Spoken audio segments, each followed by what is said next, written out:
right. So there's gonna be, might be 3 videos today. Just to, just to talk about everything. Right. This is over on Mortal Kombat Leaks on Reddit. And like obviously with everything you take with a grain of salt. However, the stuff that I'm going to be covering today is from the horse's mouth.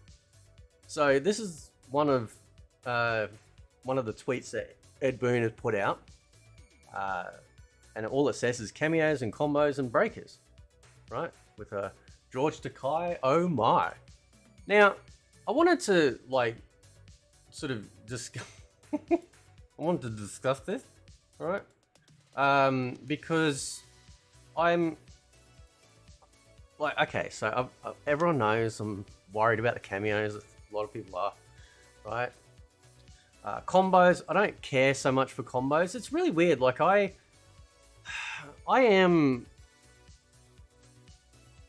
really do feel different when it comes to a lot of sort of mainstream fighting game people.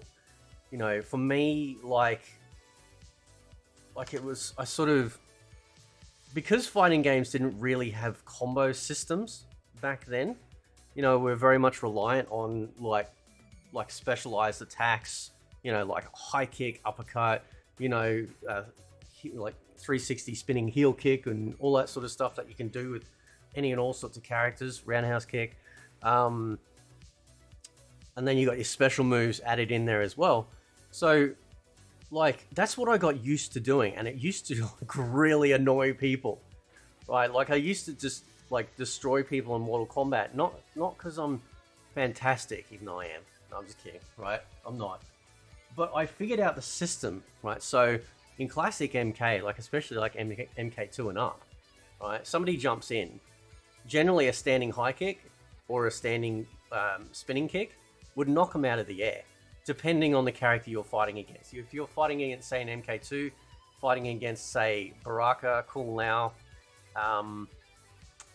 sometimes Liu Kang, their kicks can't be countered because their kick angles, and or like they're using 2 legs, like with Baraka's like double jump kick, they're not as easily counted out of the air. But I figured these things out. So to me, it wasn't combos. Right, like it wasn't combos in that regard. And when I used to teach martial arts, you know, we didn't sit there and learn like a 10-hit string. You know, like you just didn't do that. Like that's not how fighting works, right? So you'd have like these like 1 or 2 attacks, and then or you got your special moves, or you might do a jump kick, harpoon, uppercut. You know, that was a combo to me. Literally, that was a combo to me, and it is a combo, right? And then in MK3, they started recognizing combos like that. But now you've got people's like, well, if I can't do 200 hits, it's a bad game. This is one of the things I hate about modern fighting games when it comes to like NetherRealm, is that, you know, they just don't seem to understand, or maybe they do now.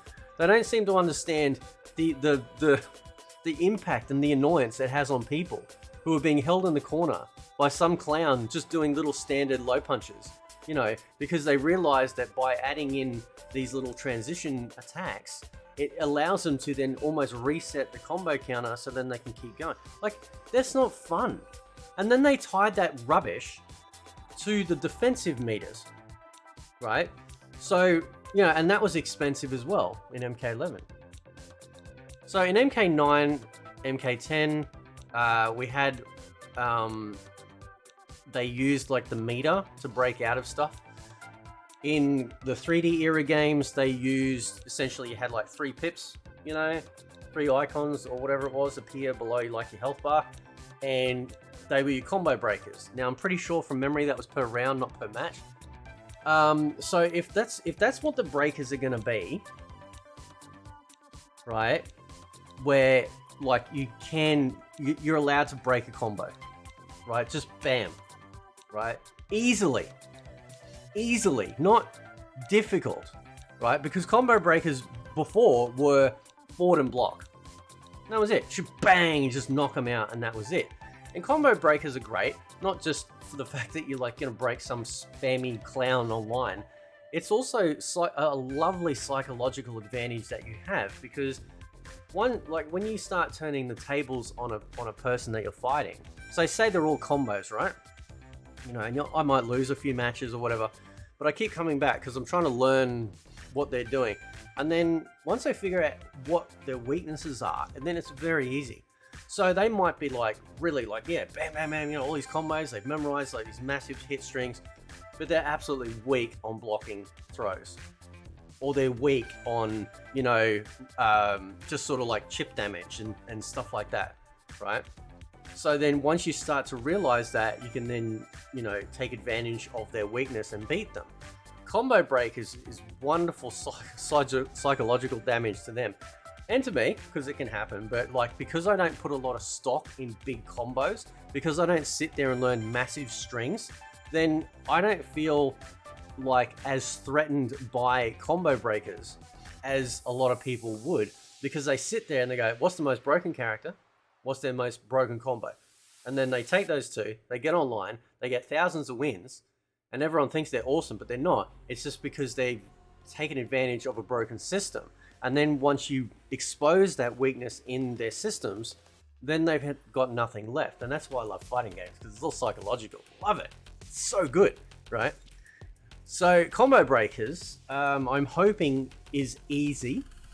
I'm hoping that, for God's sakes, they don't do something stupid like they did in MK9. And I love MK9, you know that. But where they were like, it takes 2 of the 3 energy bars. It's like, why are you punishing people for defending themselves, right? Gotta remember that, combo break, you can, from memory, combo breaking can be done from a block as well, right? So it's not just that the fact that you're in the combo, it's that as they're wailing on you while you're blocking, you can then smack them out of it, right? So they get very little chip damage, and then you've broken their combo. Now, what I'd like to see when it comes to combo breakers, I don't know if any fighting game's done this, I'm just trying to think, where it almost acts like a temporary stun, right? So going back to what I said, like I said, I used to teach martial arts, Taekwondo, Hapkido, right? So you're not just an endless fountain of energy, right? You come in, you go, you do like a couple of hits or whatever, right? And imagine for a second, so to try and explain this the best way, for a stun, you come in, you go whack, whack, and they go block, block, and then kick you, right? That kick, as if you will, could be like a combo breaker, right? So it knocks you back and you kind of stunned for a little bit. Now, you wouldn't want them stunned in the game like fatality stun. What you want is for there to be some sort of penalty where they can't do another combo for another 3 seconds or something like that. Now, 3 seconds in fighting game time is a long time, right? But that would be awesome. It would mean that you have broken a combo, so you utilize some sort of resource that you have available. So that's you expending and making a slight sacrifice, right? Doesn't stop you doing a combo though. And then when you knock them out of it, it shows that they aren't able to do a combo for say 2 or 3 seconds. So then they panic. Now that's great, because we want panic when we play fighting games, okay? Absolutely. But what you do then is that it's just yeah, okay, so you can't do your combos, but you got all your special moves. You can still do standard attacks, right? Start thinking outside the box. Force their gameplay to change on the fly. Be like water, as the once great Bruce Lee said. Okay, so that's the exciting part. The least exciting part for me is combos, and the most worrying part of this tweet is cameos, right? But like I said, if they come out, or eventually at the end of the life cycle of this game, every cameo character is playable, I'll be fine with that. But we will see. Catch you next time.